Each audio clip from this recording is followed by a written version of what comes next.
Welcome, everyone, to Eternal Midnight. I'm your host for this episode, Chad. Tonight, I'm joined by Santino. Hello, everyone. And Ken is back. Hey, what's going on, everyone?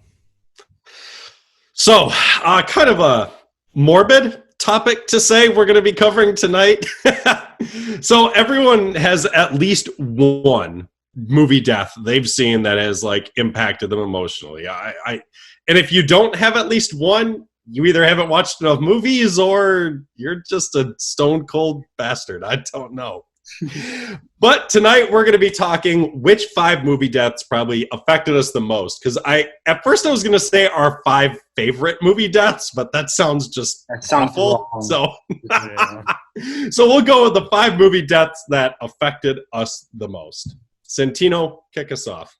All right, so this is just a personal list, and it's not like the ones, and I'm not forcing you to say these are the 5 saddest, but these are my personal list. And I'll start with number 5. In all honesty, number 5, Vader, Return of the Jedi. I was watching Return of the Jedi for the first time, and when he picked off Palpatine and threw it off, I was like, all right, he's going to survive. And then he didn't. And then impactful, man, super impactful. When he removes the mask and he sees, Vader's human face for the first time, I was like, you know what? That is really a human moment. And I do think a sadder moment was when Luke and Vader were talking on that bridge, and they're like, and Vader's like, it's too late for me already. I'm this now. But the one where but Vader dying in Luke's arms and him redeeming himself and making a sacrifice worth it, guys, shows that he really was good at the end, and I did really appreciate it. And I really felt I didn't cry, but I really felt like, oh shit, that really hurts.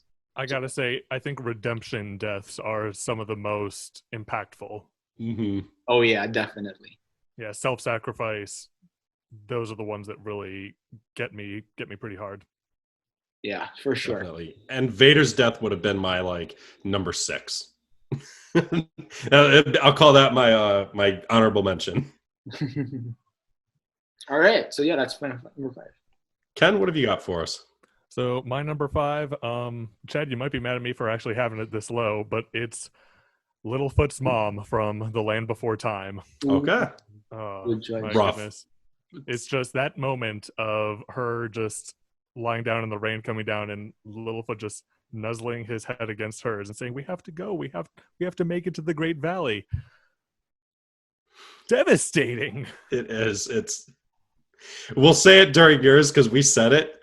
That's the scene Disney wanted when they killed Mufasa. And if Mufasa's death is on any of your minds out there, great. I'm glad it works for you. But it's like after watching Littlefoot's mom, Mufasa's death had nothing on that at all. Nothing on that.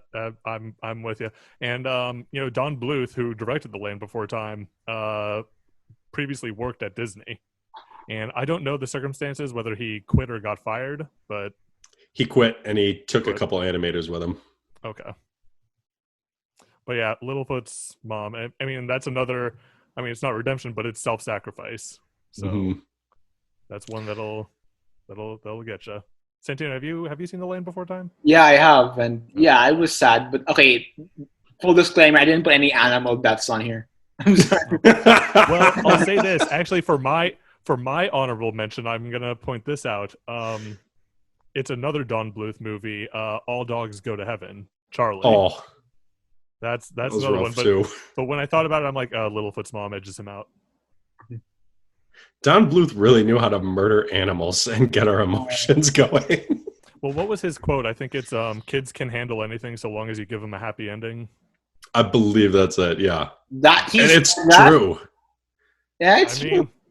Yeah. It's true. I mean, look at Land Before Time. It's got, like you just said, Ken, a really horrific death. I mean, you see chunks getting ripped off of her, and it's like, then she just dies in front of her kid as hundreds of other dinosaurs just died. And it's like, we get the happiest of endings. And it's like, wow, he was able to pack all the emotion into one movie. Land Before Time is such an underrated classic. I need to actually revisit it because I haven't watched it in quite a while, but I got to revisit it. Make sure you got those tissues with you. All right, so my number 5. I actually already talked about this one before, so I'll keep this one quick.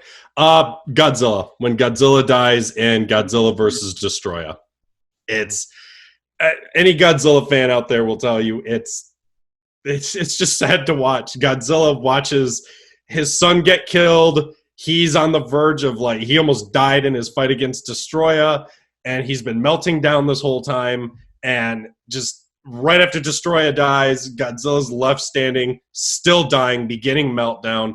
The military is there blowing him to pieces, trying to stop him from basically melting down to the Earth's core and blowing up the planet.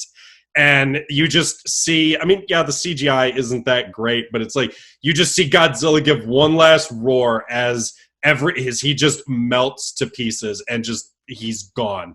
That's the end of the Godzilla of the Heisei era. It's still rough to watch sometimes. And that's the one that they over the end credits, they play a bunch of clips, or not clips, still images from all the past Godzilla movies, right? Yep. Oh. Yeah, sort of similar to Rocky V in that way, but yep, more emotionally connective. And it's funny because Godzilla vs. Destroya, that was the definition of the end of an era, because Godzilla was supposed to be the last Godzilla movie. They were we're retiring this character for good. But then the 98 movie came out and was such an insult to the name that they brought it back. But yeah, Godzilla's death in Godzilla vs. Destroya, for Godzilla fans out there, hard to watch. If you haven't seen it, I'd say watch the whole movie, but I don't know. I feel unless you're a major Godzilla fan, it might not mean the same thing to you. I'm not sure. Santino, number 4. Okay, so for number 4, well, in all honesty, I could not make this list without putting something from Harry Potter in it. I could not. And I really went through all the entire catalog of what I could put. And from Sirius to Dumbledore to Snape, and I landed on... it was Voldemort, wasn't it? That's what you're going with. I landed on Cedric Diggory. His death in Goblet of Fire was impactful. And I think this is a personal thing with me. I think what makes a death impactful is not really the death itself, but the people's reaction to it. The family and friends that they leave behind, and that's honestly what I based my list off of. So in my number 5, I had Vader as the saddest, because Luke's there and then he has to burn Vader's body with the helmet inside, and all that sucks. But for me, number 4 is Cedric Diggory, because it was his dad's reaction that really sold it for me. He had 2 scenes, and he brought it home with that one. I assume you've seen Goblet of Fire, Ken, right? Oh yeah. So when Amos is clutching Cedric's body and it's "That's my son, that's my boy," and he starts screaming. You just feel it, man. You just feel absolutely. And I gotta say, I'm impressed, because I thought you were gonna go with Dobby. Dobby was a choice, but I really feel I feel if Dobby had been in more of the movies, he was in the books. Yeah, what was said, I feel Cedric Diggory's... I stand by those group of people who say that, Cedric Diggory's death marked the war. That was it. It was because he was a spare. He had nothing to do with he was innocent. He had nothing to do with Voldemort. He wasn't a part of it. He wasn't a part of it. He was just a guy who happened to be at the wrong place at the wrong time. Yep, and he got killed for it. Which shows that the audacity of this villain is too much. He will just kill anyone who gets in his way. And having his dad break down, genius. And I have to say this. Sort of just to add insult to injury is that it was Wormtail of all people to deliver that kill. Yeah. People say it was Voldemort. Nah, it wasn't Voldemort. It was Wormtail. He did it. Which adds another layer of wow, what a piece of shit. Yeah, exactly. I'll be honest, between Wormtail and Voldemort, I think I actually have more hatred towards Wormtail. Wormtail, to me, also have more hatred for him, because Wormtail was a guy who had the trust of his friends. Lupin, Sirius, James, they trust him to the bond core. James trusted him so much to the point where he gave him the secret to his house. And when Wormtail betrayed him, it was such a huge blow, I'm sure. That's why I always say I need a Marauders movie. I want a Marauders movie to see exactly how Wormtail turned. Like, what did Voldemort do? How did he seduce him? Mm-hmm. Yeah, definitely. All right, my number 4. I'm not sure if either of you may have seen this movie, but it's actually based on a stage musical. It's Eponine from Les Miserables. Have either of you seen that? Eponine. Haven't seen it yet. Nope. No? Okay. So Les Miserables, based on the Victor Hugo novel, and of course based on the stage musical. So Eponine is a character who is in love with this character, Marius, who's in love with Cosette, who is the adoptive daughter of Jean Valjean. But essentially, he is part of the upper aristocratic class, and but he fights with the working class, and so Eponine is just enamored with him and in love with him, and there gets to be sort of a revolution in the streets, and they're fighting together, and she actually disguises herself as a boy because they don't want any girls like fighting on the front line, and they have this big barricade, and there's a moment where Marius is head to head with a soldier, and the soldier's about to fire at him, and she jumps ahead. Well, actually doesn't jump ahead. She pulls the gun away and inadvertently points it at herself and takes the shot herself. Oh shit. Yeah, and it's rough, guys, but she's got a great song that follows that. She's got a great song before that called On My Own that is just heartbreaking, but yeah, there's just a song that Marius and her sing as he's holding her, and it's called A Little Fall of Rain, and they're singing about how I heard that song. I've heard and it's talking about how a little drop of rain, nothing can hurt her now, and they're singing that rain will make the flowers bloom, and then they're singing these lyrics together, and they say rain will make the flower, and then she stops and he has to finish and just say bloom. Oh shit. And damn. Yeah, it's rough, but Les Miserables, it's great. Chad, I know you had told me you liked the 2004 Phantom of the Opera musical. Yes. So if you like that, I think you'd like this. Okay, good. Yeah, that was my goal last year, to watch more musicals, and somehow I didn't watch any more after I said it. Well, I can recommend some good ones to you. Yeah, we'll go over that. I think. Yeah, definitely. All right. So my next one. This one's weird because maybe it's I don't know. I feel like this one might have impacted a decent amount of comic book fans. I know it impacted me when Gwen Stacy died in The Amazing Spider-Man 2. Wow. Because Emma Stone was just like, okay, I enjoy the Amazing Spider-Man movies, but I almost feel like she was too good to have been in those. I would have preferred she was in something that would have kept going. Like, even seeing her as Spider-Gwen, fingers crossed she's in Spider-Man 3. Yes, please do that, okay? But it's like, okay, Emma Stone is already she's like so many guys' crushes, and it's just like, she was like the perfect girl in both the Amazing Spider-Man movies. Beauty, brains, she's got a good head on her shoulders, she's got a good attitude, she can take care of herself. She's like the ultimate female badass in those movies. Like, she helps what makes those movies so good. And watching that scene of her falling through the tower, and at the last second the web reaching out trying to grab her, and when you hear her head smack the pavement, I remember I saw this movie with a couple of buddies, and literally we're sitting there, we're like, they're not doing the death of Gwen Stacy. They're not doing it. They can't. We're like, this character has helped make I love TSM too. I don't care. I was like, she's helped what's make this movie so awesome. And when she hit her head and we knew she was dead, both of us at the exact same time, we're both like, no! And it was like, we just sat there and said, we're like, dude, they just fucking killed Gwen Stacy. They did it.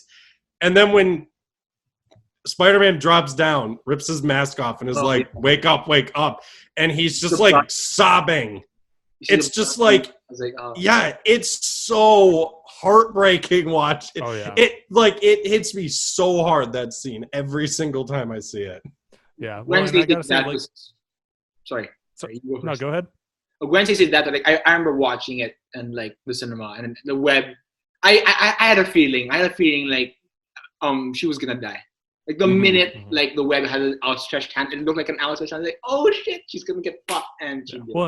Well, and if you know the comic history, you knew that's pretty much where they're going. But I just was hoping they weren't gonna do it because I'm like, don't kill this character. I love her, and then when she goes, it's like it helps make the movie, but it's like I loved that character. Yeah, and Chad, I know you and I are on disagreement on this, but I do like the Raimi movies better than the Webb movies. However, I will say the Webb movies had a much better love interest. Oh yeah, and I'm not the only one who said this. I've heard this from several other people. Like Mary Jane is she's your typical damsel in distress. I mean, she's not really that interesting. Whereas Gwen Stacy, she helps him, in the first movie, like, developing, getting the cure for the lizard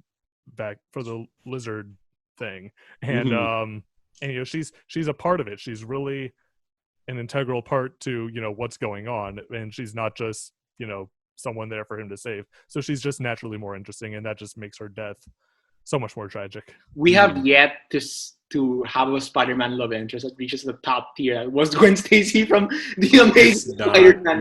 Mary Jane sucked, and Zendaya seems split. Some people love her, some people aren't. I'm one of those people. I'm in the camp. I don't see anything special about Zendaya as MJ. I don't. I see no like spark between her and Tom Holland. Whereas it's like the exact opposite with Andrew Garfield and Emma Stone. I mean, those, and yeah, I know they dated in real life, but it's like, so did the Edward and Bella from Twilight, and look how shit their chemistry was. So I will never watch Twilight again. Until we review it one day. So yeah, all right, that was my number 4. Santino, number 3. Number 3, and this is we just talked about this, Chad. Logan from Logan. Oh, that scene, man, when X-24 impales Logan on the tree branch, I knew he was fucked.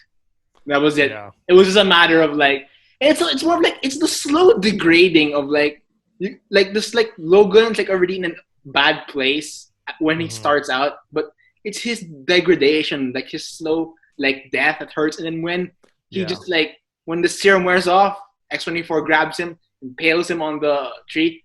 That was it.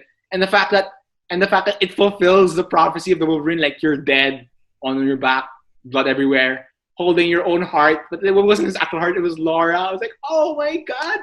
I was tears, man. Tears. Did you say fulfill the prophecy? Yeah, I mean, like, what was his name? Yukio said that your death is going to be on your back with blood everywhere, holding your own heart in your hand. I was like, oh, so he's going to cut out his own heart in Wolverine. And that wasn't the case. It was something else. Mangold delivered to the fucking bone marrow in this movie. I swear.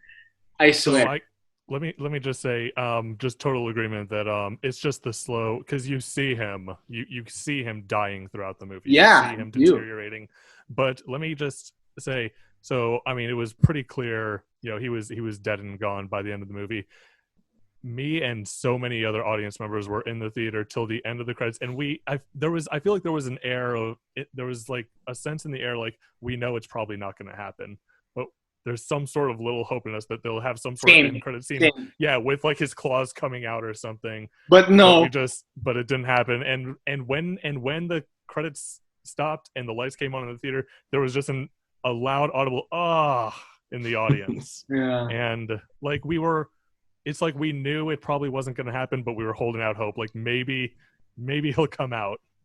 Yeah, same. Santino, I thought you said like the part that hit you the hardest was when Laura turned the cross to the X.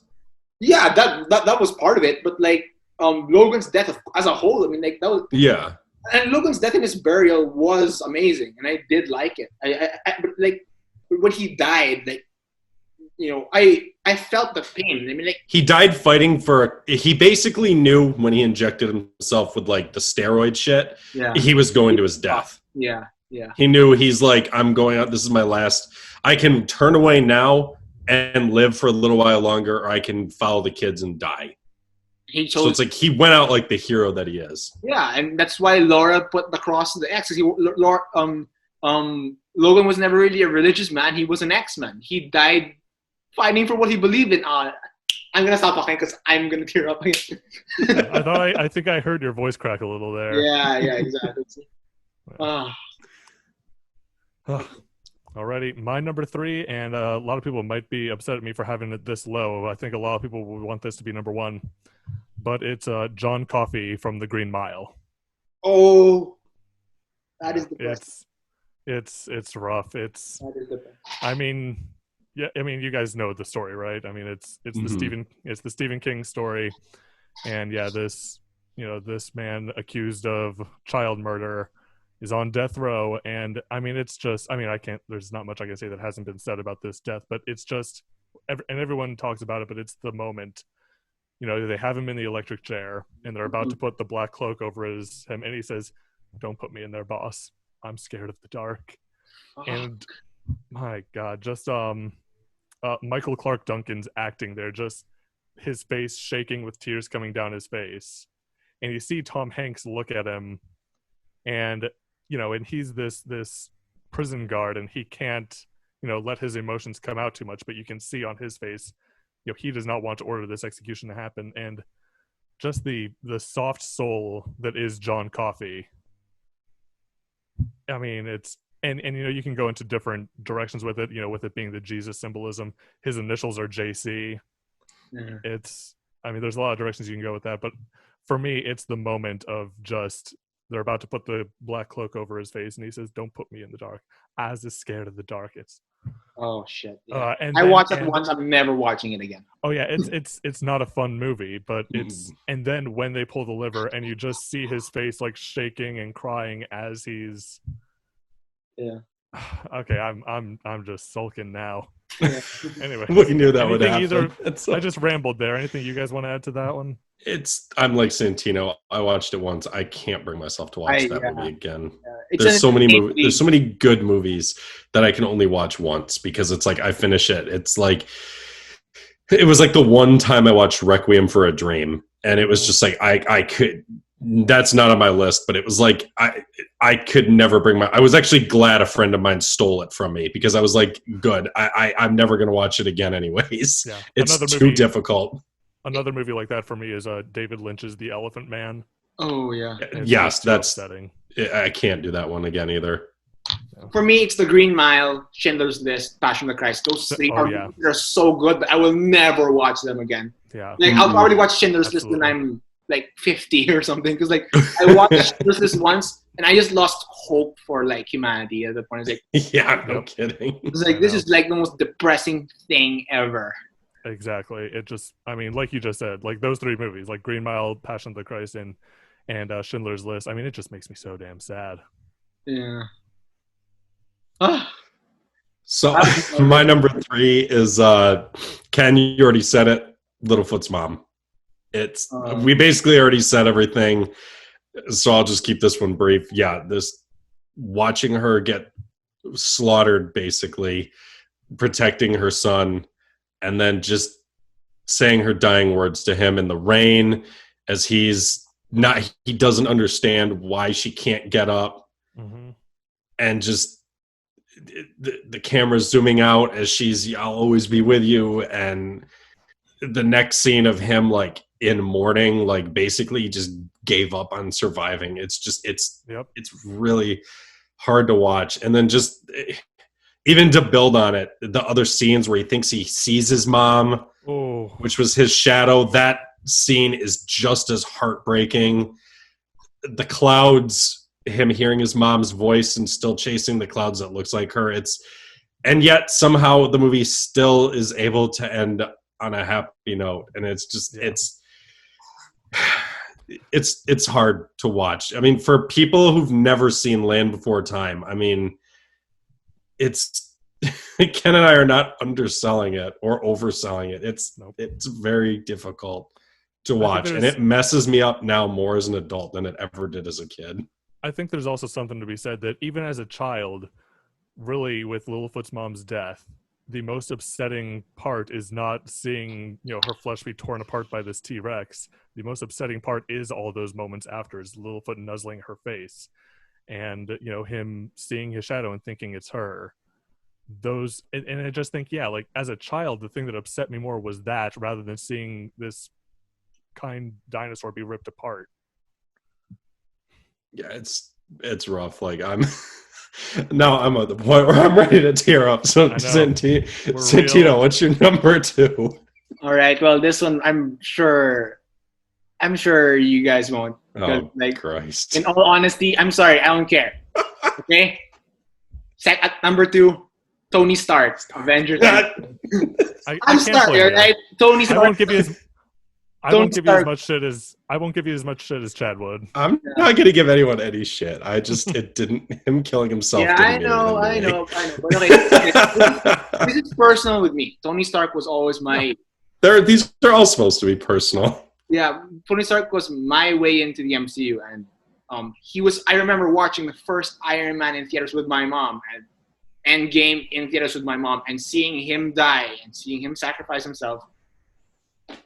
I cried. I'm sorry, right? I know. Like, oh, Sandy, you're such an MCU. No, lots of people cried. You're not the only one. I didn't cry, but I was sad. As weird as it sounds, I was almost more sad by Black Widow's death. I know. And I'm like, yeah, Tony. Because think about it. Tony died with people around him, and Black Widow died at the bottom of a pit on an alien planet somewhere. But that also helps my list, because what makes a death sad for me is the people's reaction towards it, and it's like, that's what makes it sad for me. It's like Peter holding Stark's charred body and it's like, hey, we won, we did it, and he's just gone, dude. And then he has enough strength to look at Pepper, and Pepper's like, it's okay, you can rest now. And then the arc reactor just dying. Genius, perfect. I'm sorry. That was my Marvel hero, and him, one of my favorite MCU heroes, and one of my top 3 heroes ever. And seeing him go was like, yeah. Well, and Santino, and I gotta say, what really gets me with that movie is, and I feel like a lot of people think this was cheesy and wasn't necessary, but when you see the heart reactor floating in the river with the flowers around it, and it says proof that Tony Stark has a heart. Oh my god! That's the moment that gets me more than anything. Oh, that was, and him, and the tracking shot that you see all the Avengers there, even Hank Pym, even the kid from Iron Man 3. I was like, yep, shit, Yep. All right. So I'm done with that, because people are gonna say like, oh, I'm an MCU shell, but okay, I'm sorry, I just had to put that on there. Okay, so all right, so my number 2 is, and I know I've spoken to you guys at leisure with this one. It's Mickey from Rocky 3.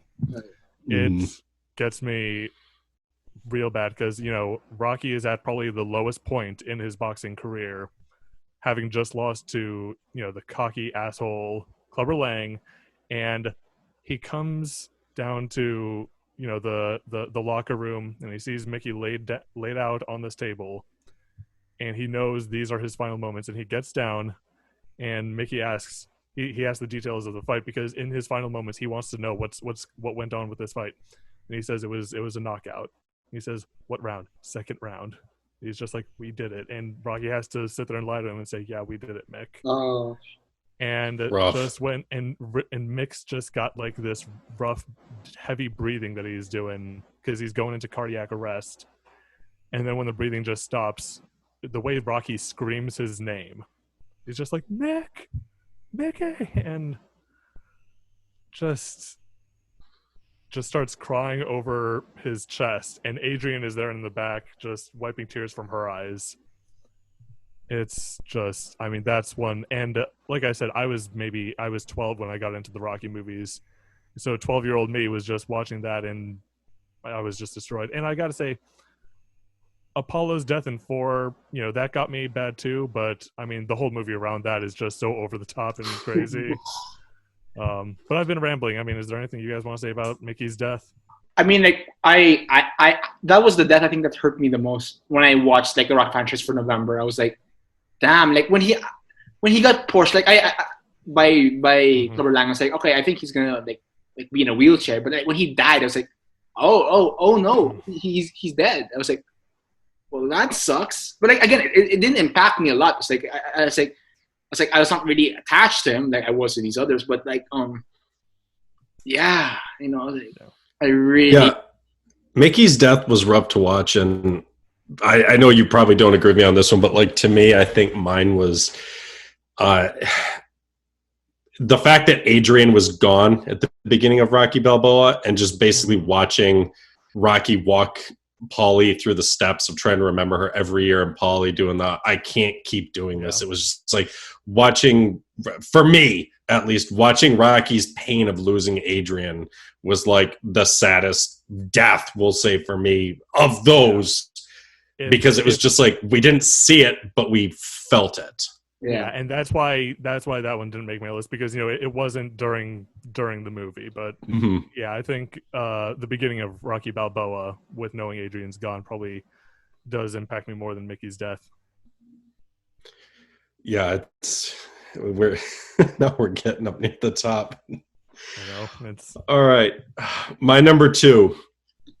I don't think I've ever really seen this one on anyone's list, so I may be alone, but when Boromir died in Fellowship of the Ring.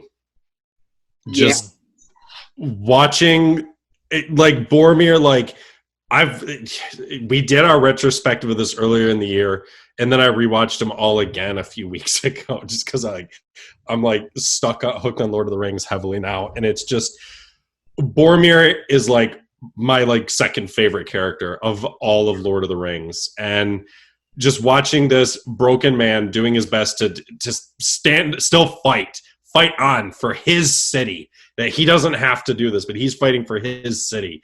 And it's all he wants is to make life safe for the place he comes from and is fighting for. And the corruption the ring does to him, and just like watching him break down after trying to take it from Frodo and realizing he fucked up, and he starts crying when he realizes what he did.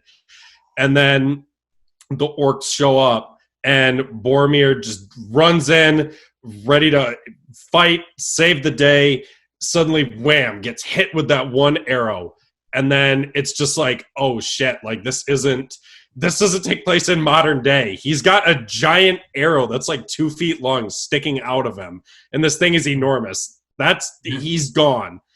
And then watching Merry and Pippin like rush into his rescue and immediately get taken away.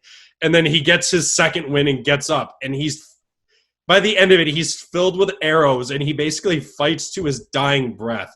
But it's the line that always gets me the hardest, is when Aragorn runs over, grabs him. The first thing he says is, "They've taken the little ones." That's what proves that he is such a good person who fought for what he believed in, and unfortunately he died for it. But it's just watching his death hits me so hard every time I watch it now. That line always gets you also. I would have followed you to the end, my captain, my king. I was like, oh, it's so Ken, did I just see you wipe a tear? I'm getting misty, guys. I'm not gonna lie. Yeah, it's like, I don't know. I don't think there's any other like deaths in Lord of the Rings like really that come anywhere close to Boromir for me. It's just it's hard to watch because it's just like, damn. It's almost like you look at some of these characters and you're just like, what kind of lives could these people have lived had they not lived during war times? Yeah, and it's just like you can see he was such a good man. Yeah, and a testament to your pick, Chad. It's been forever since I've seen any of the Lord of the Rings movies, but just you bringing it up, I mean, it's getting to me. It's rough. All right, we're at the number one. And then there was one. All right, number one. Okay, so I'll go first. But before I go into my number one, I will just like, if it's okay, I would like to mention some honorable mentions, because I didn't get the memo that it was supposed to be 5. I did 10. So I will just mention these honorable mentions from my favorite my favorite movies that had the saddest deaths in it. So these are in no particular order. I'm just gonna mention it here because well, I feel that it should be mentioned. So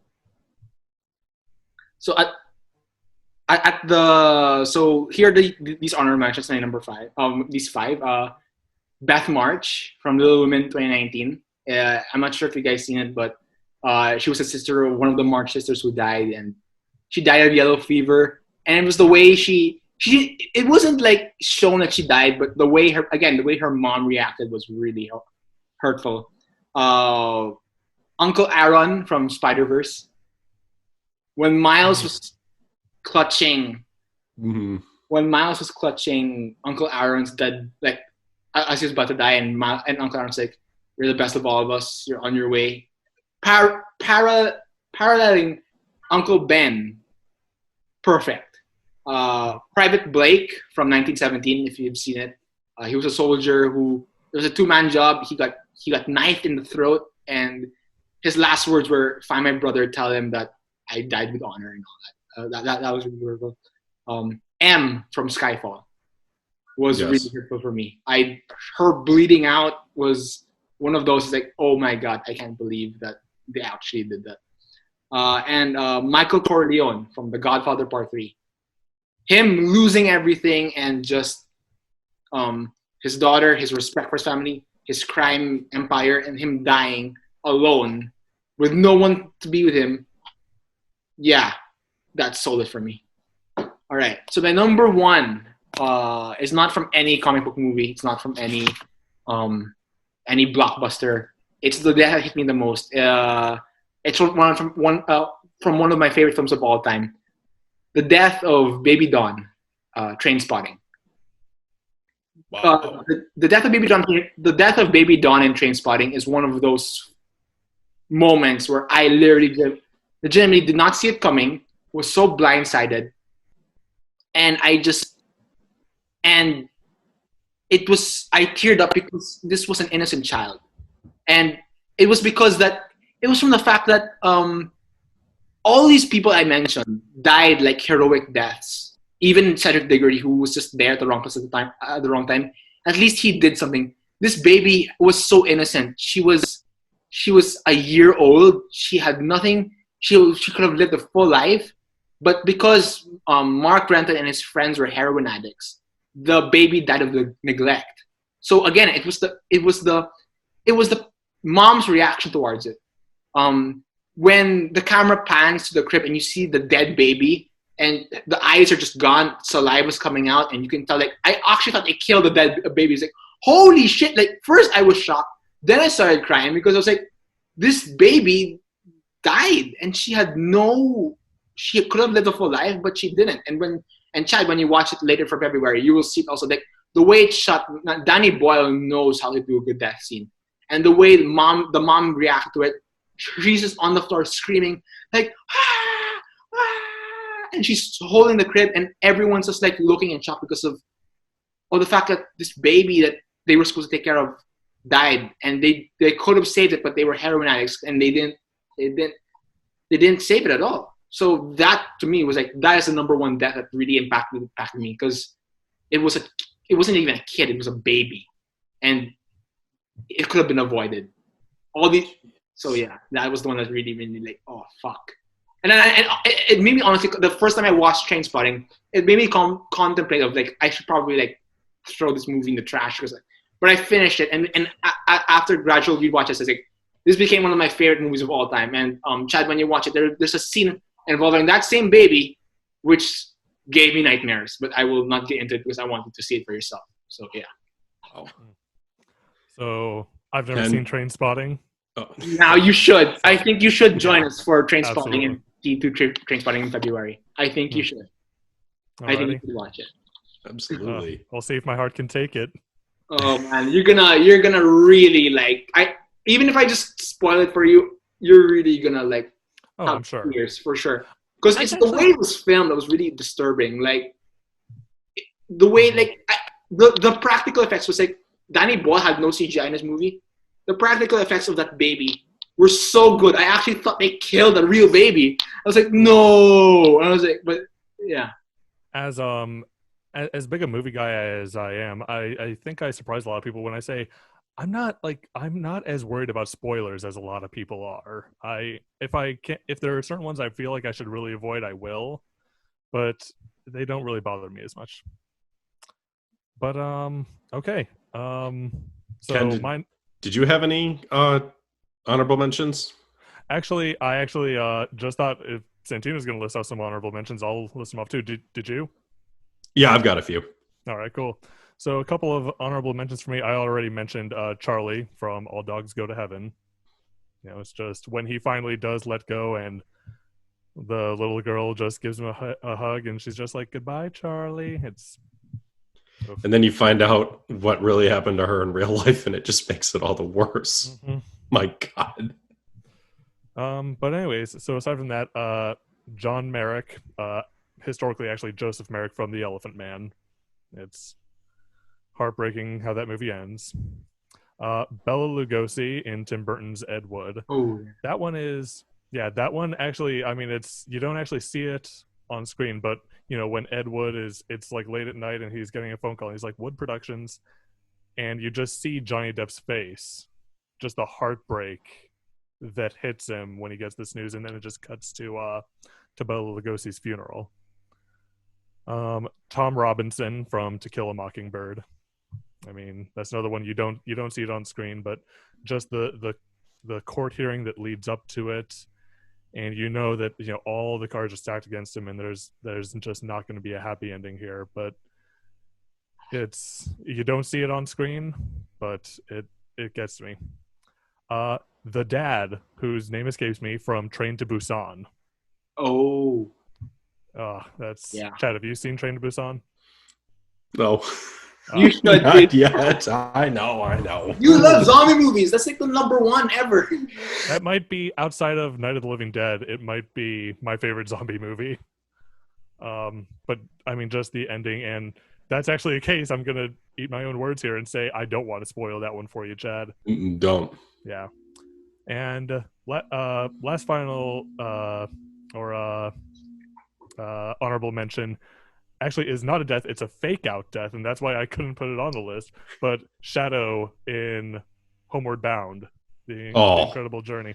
That was a fake out. I thought he was dead as a kid, dude. I was Oh crying when they left him in that hole. I was like, dude, he's dead. He was like the best character. But it's a fake out, and there is no movie moment better than Shadow coming over that hill. That is a feel good ending. Oh, that is the definition of a feel good ending. Because when the kid is like, "Oh, my brother's dog came back, my sister's cat came back," and I remember he even says it. He's like, he was too old. He probably just couldn't make it, and he turns around to walk in. I'm like, oh my God! Shadow comes over the hill, and you just hear the theme song swell. So good. But anyways, so those are my honorable mentions, and the one fake out, which obviously maybe I shouldn't have even mentioned. But my #1, it gets me. And I'm not sure if you guys have seen this. It's Maggie Fitzgerald in $1 Million Baby. Oh, yeah. I have not. Oh, okay. Well, I mean, spoiler alert on this one. I mean, I'm going to have to go into detail. But so yeah, $1 Million Baby. Chad, are you familiar with the story at all? Mm-mm.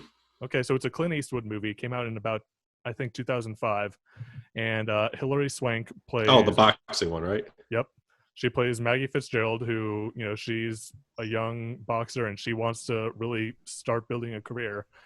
And Clint Eastwood's character doesn't want to train her because, you know, she's a girl. He's like, I don't train girls. But, you know, she comes in every day and she really impresses him with how hard she can work. And so he finally takes her under his wing and she starts winning matches. She's doing great. She is winning, she's winning big, and she's able to like buy her family a new home and get them out of the trailer park. And they're mad at her.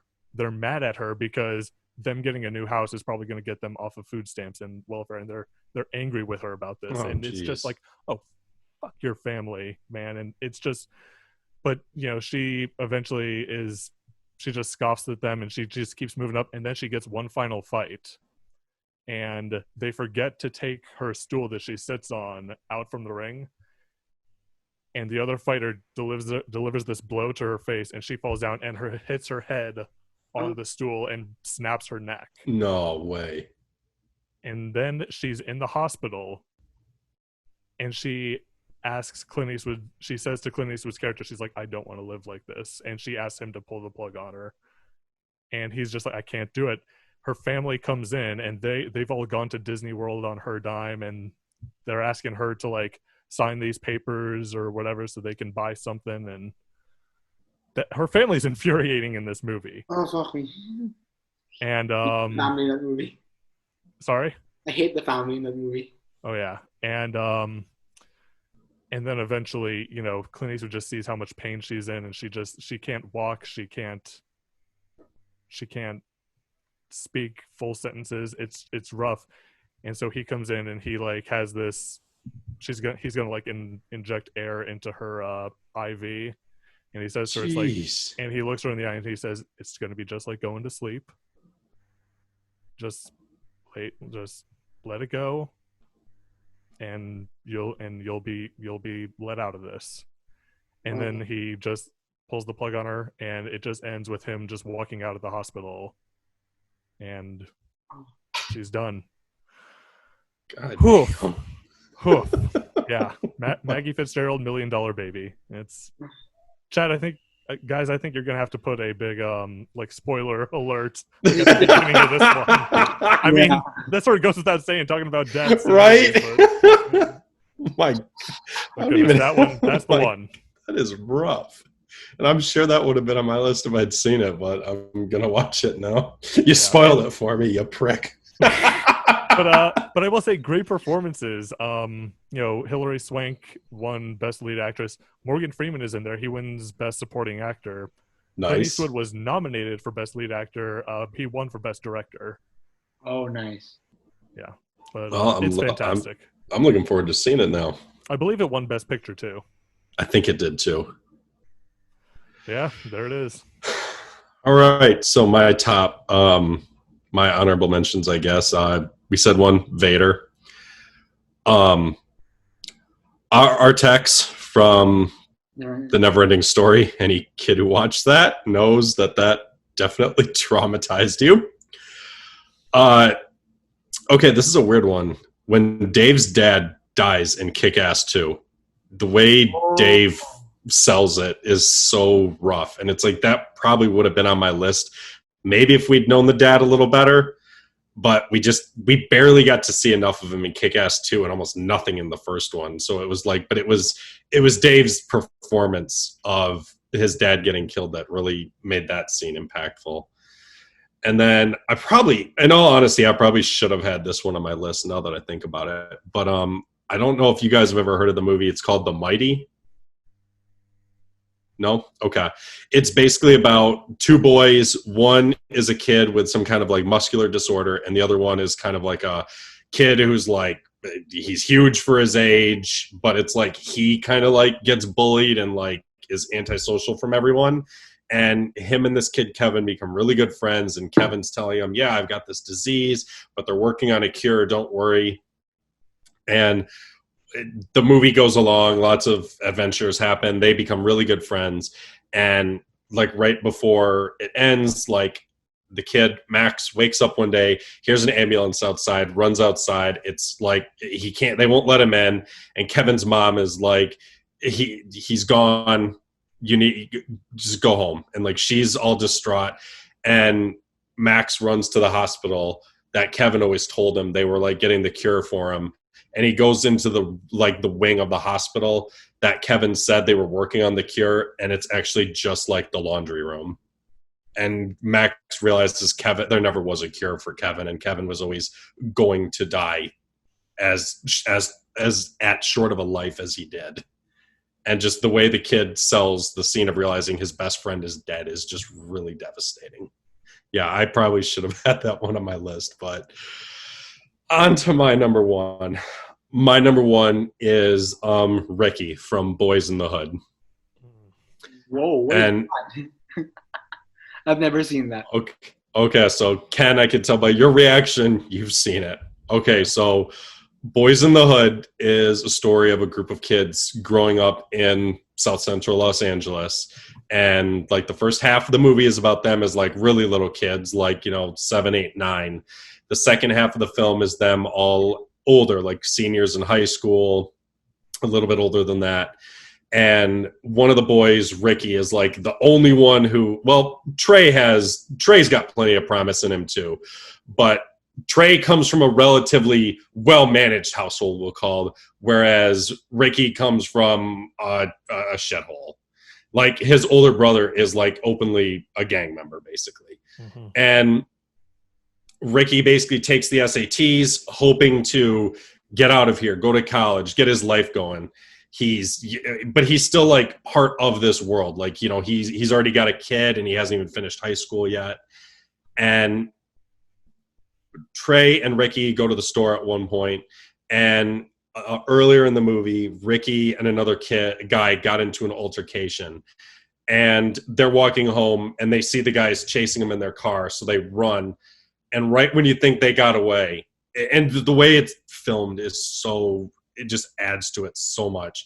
Like you see that the car sees Ricky again and just like everything goes silent. Ricky drops everything he's got. He starts running and suddenly they just blast him in the back with a shotgun. And you see his chest like explode outward from getting nailed with this shotgun. Mm-hmm. He dies in Trey's arms. The rest of the kids they grew up with find them, take them back to Ricky's house, and he's just dying, bleeding out all over his mom's couch. His girlfriend and child see him there. Ricky's mom is screaming bloody murder. It's so fucking hard to watch for me because it's like what separates this one from so many others for me is shit like this actually happens in the real world. And it's really sad that people have to live lives that end like this out of like gang violence or something. And that's just watching it. Every time I watch it, it's so difficult for me to watch that scene. I mean, Boys in the Hood is one of the best movies ever, in my opinion. And it's so difficult watching Ricky's death. And I believe this one, they play the Boys to Men song, It's So Hard to Say Goodbye to Yesterday. Am I correct or am I? Yeah. Yep, directed by John Singleton. It's hard to watch. I mean, a lot of Boys in the Hood is hard to watch, I think, because a lot of it is reality. And I mean, just pushing even harder. I mean, this is a stunning cast. Cuba Gooding Jr. did a great job as Trey. Lawrence Fishburne was awesome as his dad. Like, he taught him some great lessons. And like adding on to Ricky's death, Trey decides he's going to kill the guys who did it. He goes back to his house to get his gun to go on his revenge quest. And his dad tries his hardest to talk him down. Even to the point of saying, you want to kill somebody? You want to wind up like that? Kill me then. Because I'm not going to let you go out there and get yourself killed. Yep. It's hard. It's a really tough movie to watch, but it's really good. And I know we just spoiled the shit out of the end of it, but it's like I don't care. It's amazing. It really is. Absolutely. Oh. So now that we've spoiled some movies and brought some tears, any closing thoughts, boys? I think we should do this yearly because there's going to be like movies that we need to do this. Another top 5 movies. Yet another top 5 saddest deaths in movies. Yeah. Another top 5 because I'm sure we can find some of Santino's wiping a tear away. I love it. I mean, who are we Watch Mojo over here? Another top 10. Another top 10. No. I'm glad we did this because it was really a different vibe than what we usually do. I mean, and I'm glad that we were able to talk about movies like I've heard some stuff like like Ricky's death or The Green Mile, which was so unique, and I'm glad that you could heard my number one because like if you look at my list, it's all from blockbuster movies or crime movies. And then my number one is this independent, like British film, which I watched when I was like 16. And I've never been able to get it out of my head since. Well, that's what this says to me is like a movie, a death in a film, because a lot of these movies that I talked about are some of my favorite movies. And it's like, and it's like the death is what helps sell it sometimes. It's what adds that emotional punch that sometimes has to happen to make a movie have a certain impact. Like a good example, like, okay, I like Star Trek Into Darkness. I know a lot of people don't, but it's like, I almost like, obviously they didn't want to kill Kirk in that movie because he's the central character, but it's like, I feel like Kirk dying and staying dead probably could have helped the movie a little bit better. Emotionally, it would have ended on a down note, but it would have given him that hero's badge of he died saving everyone. So it's like sometimes a death has to happen in a film to give you that emotional impact that the film needs to elevate itself to the level where we love it as much as we do. Mm-hmm. I think what we should do next is a top 10 saddest moments in movies, but not deaths, like saddest moments. Just to really like, yeah, or since it's Valentine's Day on next month, we should do like a top 10 romances in film. And that could be good. I'll say this. I mean, I love lists, like list episodes of anything. And Definitely. Yeah. So yeah, I'd say that wraps it up. An hour of talking about depressing things. Fun. But I hope we entertained you guys, and I hope it made you guys think. What are some deaths in films that really impacted you? What are some that helped maybe even take a movie from just being good to possibly great? What's a movie death that you think maybe ruined the film or something? I don't know. Let us know down below. So wrapping up for tonight, I'm Chad. Thank you for tuning in. Santino, signing off. And I'm Ken. Take it easy, everyone.